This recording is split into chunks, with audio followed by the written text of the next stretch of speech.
Your Olympic hero has arrived. It's true, it's true. Alright boys, it's officially 2026 and time for my end of year recap. I'm recording this while my internet has an outage, so I'm not sure exactly when this will go out with my internet being down. But nevertheless, here I am recording it anyway. It's currently 2:30 in the morning that I'm recording this, on January 1st technically. I said a lot of what I wanted to say here in my shit show that I did, the last shit show we did for the year. You know, this year has been pretty mixed in a lot of ways. There's been a lot of bad this year. There's been some good too. Let's get the bad just out of the way first, rip off the band-aid, right?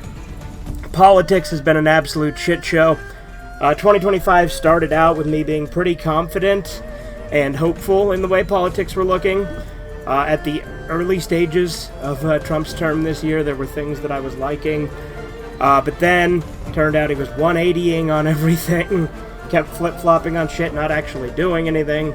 Then he struck Iran, and that was like the first sign that I was like, oh shit, this is not gonna be good, is it? And then after that, you know, there was the Epstein stuff and his reaction to that and how suspicious all of that was. And then eventually we did get some redacted files that, you know, you can actually unredact some of it by fucking copying and pasting it. But nevertheless, there's stuff in there that doesn't look good for anybody. Obviously, there's elements of it that, you know, you don't have the full context of everything with some of this. So there's a bunch of pictures of a bunch of people in there. So obviously it's hard to make full assumptions of everything, but it's not looking good for pretty much most major politicians and celebrities, right? It's not good. I think we all kind of knew for a while that our world was run on blackmail and secret shit and whatnot. It's not fun. It's not pleasant. We had, you know, Charlie Kirk get killed. As you know, I had my differences of opinion with Charlie Kirk. Never, like, hated the guy, obviously. I thought, you know, some of his politics, as far as, you know, I didn't think he went far enough, but then turns out he was starting to kind of go further with some things, and, you know, there's all sorts of theories and speculation about his death, and that was a big thing that led to all sorts of, like, disorientation and disunity here on the right, because, you know, nobody really knows what to think, and tons of people are theorizing on who did what and whatnot, and it's a frustrating thing, and it's just one of many issues where that's become the case this year, with politics being kind of a clusterfuck. So I've just gotten really tired from it, all the different narratives, not knowing what to think, people just willing to accept official stories on all sorts of things too, just so blindly, and, you know, basically lots of people that I watch and respect having takes that I thought were odd, you know, people like Razor Fist and John Doyle I've had some problems with this year. Nevertheless, that's that. The main thing that has been fucky this year has been politics. We also had the deaths of King Cobra JFS and Hulk Hogan, both of which pretty much fucked me up. It was really sad. There's also been stuff, you know, some things with friends of mine that haven't been the greatest this year, especially in this last month, which I'm not going to get into on here. But suffice to say, some people I care about are going through some hard times. Now that we've ripped that band-aid off, let's start getting positive. This year marked the start of a new channel generation, Generation 6. The main delineation between Gen 6 and Gen 5 is Gen 6 isn't really going to have drama content. Like, Red Eye Responds is not a drama series. Red Eye Responds is, you know, like, you know, responding to, like, takes on cartoons or, you know, videos about The Office, you know, fun shit. But, like, I realized, you know, drama was really nasty with how it got in Gen 5, which is why I deleted or privated some videos, just because that's how it goes. I'm moved on from it. It's not a healthy mindset to be in, to obsess over shit like that. And so we move on. Gen 5 started, you know, summer of this year, give or take. And in the early summer of this year, or late spring, depending on how you look at it, in May, I met up with Corbin a second time, so that was really fun. We went to an amusement park called Kings Island. Went on a lot of wooden roller coasters. That was pretty fun. We had some, like, funnel cakes and shit like that, and we went to this taco place at one point with my family as well, where we had, like, these obscure kind of tacos with, like, kangaroo or alligator meat and stuff like that. It was pretty cool. We also went to a cigar lounge that was fun. I did a whole recap of that Ohio trip, which was much more fun than the first one, although both were fun to go out there and visit Corbin in person. We did do a snack review together. We added new members to Team Red Eye. We got Kino and Keto. We got a bunch of different people, like we got Bother Me None. You know, we've had some fun this year, too. We've definitely had some fun, even with some of the, you know, less fun stuff going on in the world with current events and politics. And I've seen some movies I liked this year. We saw The Substance. It didn't come out this year, but I did see it with Corbin. I went and saw 2 movies in theater this year, one of which being 28 Years Later, which I fucking loved, and the other one being Ballerina from the Book of John Wick, or whatever the fuck it's called. That was, like, okay. I probably will never bother seeing that again. Had a pretty busy peak season at work this year, but not as bad as last year. This year, our peak season, we actually had a ton of people, so that helped. We hired some seasonal employees, which definitely was a good call. I won some AirPods in a raffle at work. I would never buy AirPods myself, because far too overpriced. I usually just buy $30 piece of shit headphones. But the AirPods are pretty nice. I did watch through all of Trailer Park Boys' original run, including the specials and Countdown to Liquor Day. I have not watched the first Trailer Park Boys movie yet. I played the new Kakarot DLC with Daima stuff, and played a couple more streams of Xenoverse 2 recently. So that's been fun. Overall, the year has been, like I said, chaotic, but there have been good times here and there. We reached 2,200 subscribers this year, so that's pretty cool. I watched through the entire series of The Shield this year, which I'd never seen before, and that show is fucking amazing.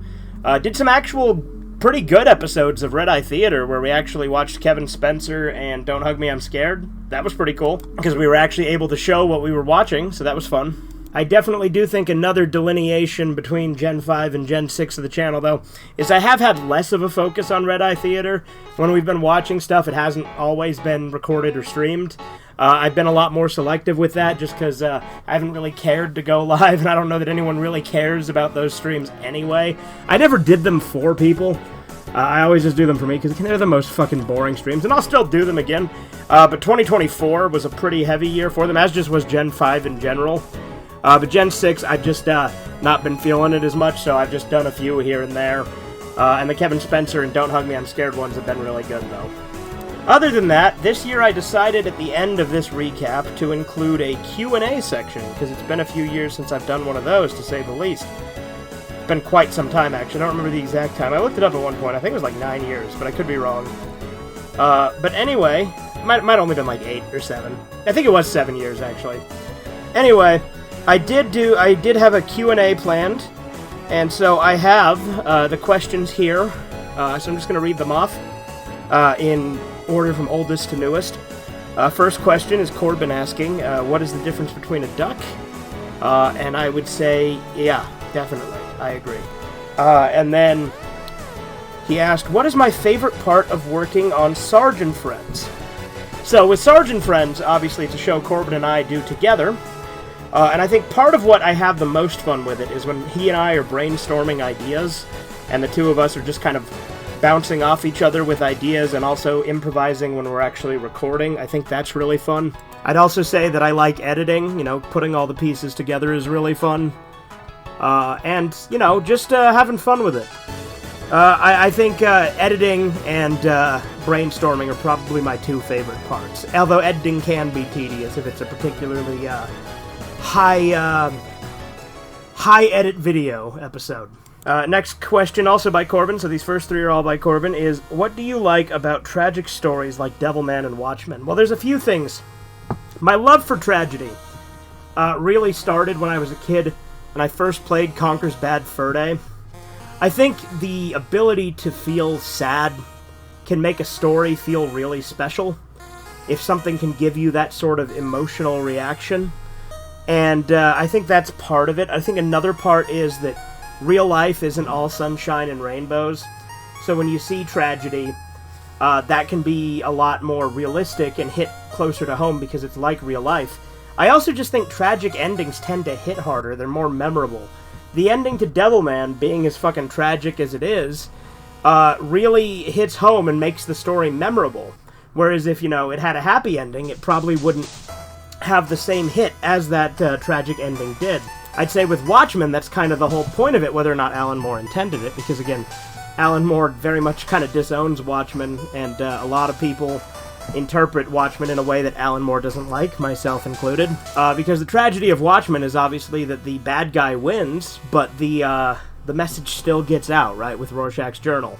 So I think that that's part of what works really well about that, is the tragedy of that, and it also makes Rorschach just a memorable character. You know, martyrdom, although it's overdone, and I think a lot of people will, like, make martyrs out of people that aren't very good people, can be a problem, but it does work really effectively, in fiction especially. And I think that's part of what I love about Rorschach, is Rorschach is uncompromising up until the end. And again, I do think people are far too positive about the concept of martyrdom, and people do want to be a martyr. But in the case of Rorschach, it works really well.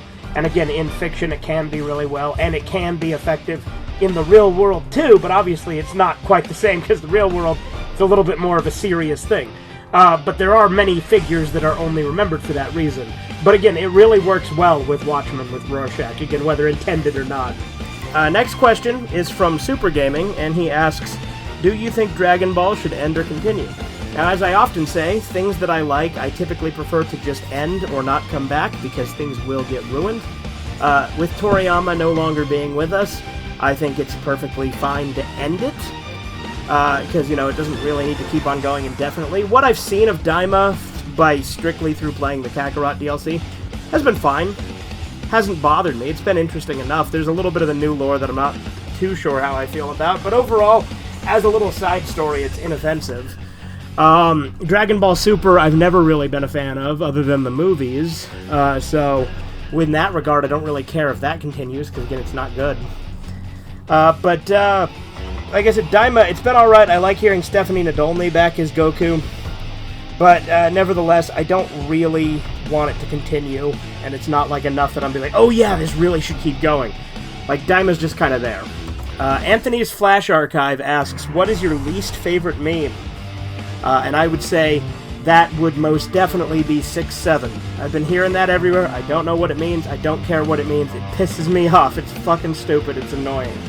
A lot of this modern quote-unquote brain rot shit can be just kind of like, it's like artificially trying to seem like obnoxious or cringe on purpose, right? It's like, see, it's ironic. And I hate how, like, we live in such a post-irony society where everything has to be ironic. Any sort of genuine or fucking, like, seriousness, people just, like, scoff at, because we're such a fucking satirical society.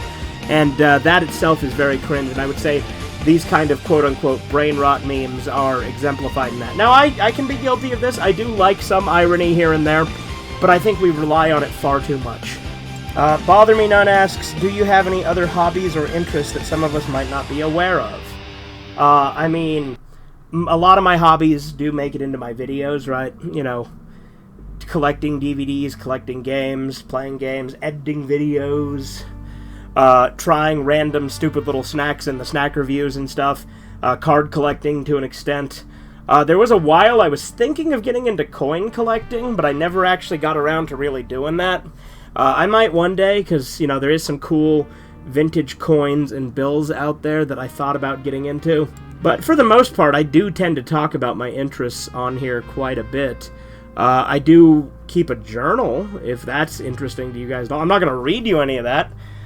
So I do that. I don't do it, like, regularly. So I guess that's something you guys might not know about. I write down my thoughts in a journal every once in a while. There's no real rhyme or reason as to when I do it, just if I'm feeling like it. I have tried to write, like, a novel years and years ago, but I never finished it, let alone get it published. I actually have a friend who got a couple of things published on Amazon, and I know anyone can do that these days, so maybe someday I'll try that. But no guarantees on that. I do like writing. I actually was writing stories since I was like 2, so it is kind of sad that I really don't do that as much anymore. Like, the most that I write is like in my journal, and honestly, some of that's just kind of like just stream of consciousness, just kind of random what I'm thinking in the moment. It jumps from one thing pretty sporadically to the next. Or I'll write like Sergeant Friends, you know, the ones that we script, or I'll write down ideas or things like that. I do tend to make little lists of, like, video ideas. Like, when I make top 10 lists, I'll usually have a piece of paper and my clipboard, and I'll be writing down, you know, a top 10 list. So, like, I've made one that I haven't done yet of, like, top 10 Dragon Ball games, or there's, like, 3 underrated Dragon Ball parts, 3 overrated Dragon Ball parts, and then, like, 4 honorable mentions. Like, it's a kind of weird structured one, but I've been in a very Dragon Ball mood lately, as you can probably tell. Alright, now we got Shrimp asking, what piece of media best represents your taste? And that is an excellent question. That's very difficult to answer, actually. I really like Devilman, obviously. But I don't know that that necessarily best represents my taste. It's definitely up there, because, you know, it's got tragedy, it's got violence, it's got a little bit of nudity, but the original's really not all that crazy compared to, like, the sequels and spin-offs. But I also really like, you know, Watchmen. I love that movie. As I've said multiple times, the comedian, to me, is, like, one of the most relatable characters in fiction. As is Alex from Yick. I think that actually represents my tastes quite a bit, even if it is a bit weird of one. It is hard to have just one answer to that. Like, I think the objective best show is, like, Breaking Bad. But I'd say The Sopranos is also pretty high up there, as is The Shield. I'd say Yorotsuki Doji also kind of can represent my taste quite a bit, because, you know, it's got the post-apocalyptic shit, it's dark, it's fucked up, it's hentai, so, you know, it's got plenty of sexual content, too. Yeah, it's hard to pick just one, but hopefully that little sampler of ideas, I guess, helps out. Takeshi's movies I really like, because they're often very tragic. I do really like tragedy, so that is a big one. I mean, Conker's Bad Fur Day is my favorite video game, and it's what started my love of tragedy, and it's got a lot of great comedy in it, and a lot of references to stuff, so that's probably up there too. But that's probably the best answer I can give to that question. I hope that is sufficient. Keto asks, tits or ass? Now, if you've been watching me for a while, you know I'm an ass guy. I like ass better than tits. I like me some good tits, don't get me wrong. But I am definitely an ass guy when it comes to that whole debate. Alright, now the one asks, favorite Malcolm in the Middle episode and season. My favorite episode, I really like Halloween, approximately, when they build, like, the catapult on the roof, and, like, they start slingshotting stuff down at people. Picking an individual favorite season can be tricky. I'd say it's probably one of the ones in seasons 1 through 4. Maybe, like, season 1, just because of how iconic it is, but it honestly might be leaning more towards season 2 or 3. It's really tough, though, like, just picking an individual season, but I give you a range. 1 through 4, I do think, is peak Malcolm in the Middle, and then 5 is still really good. 5, 6, and 7 are all still really good. Malcolm in the Middle, I don't ever think completely falls off, but I do think things decline a little bit after Jamie is born. And then the one also asks, would you ever consider doing an every episode of a show ranked? And if so, what would that show be? So first off, I have done that. I did that with Ren and Stimpy Adult Party Cartoon, since there's only 7 episodes, if you include Man's Best Friend. But I also was at one point planning to do that with Moral Oral. The video kind of got scrapped, but I did upload what I had of it as a video titled My Lost Moral Oral video. And I also did reuse part of it for my The Worst Moral Oral episode video. And then the critic asks, what's your favorite and least favorite Sarge and Friends character and episode? I mean, Sarge is probably my favorite, just because, you know, he's the one that started it all. I came up with him, like, in, like, 2012, at least, if not earlier. You know, he's a character I've been kind of bonking around in my head for a while, so I really like Sarge. He's iconic. Other than Sarge, I'd say probably a close second would be Sherlock Bones. And obviously Pedro's iconic. We do a lot of duos on the show, so I tend to like those. There's a lot of great characters. Sarge and Friends is really fun to make. As for favorite episode, it's probably either Sausage Seth or There Will Be Bears. Those 2 episodes, I think, turned out really great. There Will Be Bears is fucking long. It's basically like an HBO show long, or like a live-action drama long. Maybe not HBO, because HBO's a little bit on the longer side, but like a regular live-action drama. It's like a 49-minute episode. As for my least favorite, as far as characters, that's a bit tricky. I mean, there's a lot of characters I don't really use, like, you know, Crazy Pete I don't have a dislike for, but he's not exactly a well-rounded or deep character. He's just kind of there, but it's funny, right? There's not really any that I completely dislike. I have to think about that for least favorite. Least favorite episode, though, is really easy. Sarge's suicide. It's basically just like me trying to make like a creepypasta episode. I'd say other than that one, my least favorite episode would be probably, Captive on the 4th of July was one of them that wasn't very good. Sarge's Independence Day Spooktacular. The Independence Day episodes, both of them were not really that good, because there wasn't a whole lot to it other than, hey, it's Independence Day, and oh, here's some current events. Another question from Nick Critic, he says, have you ever had a dream that you would,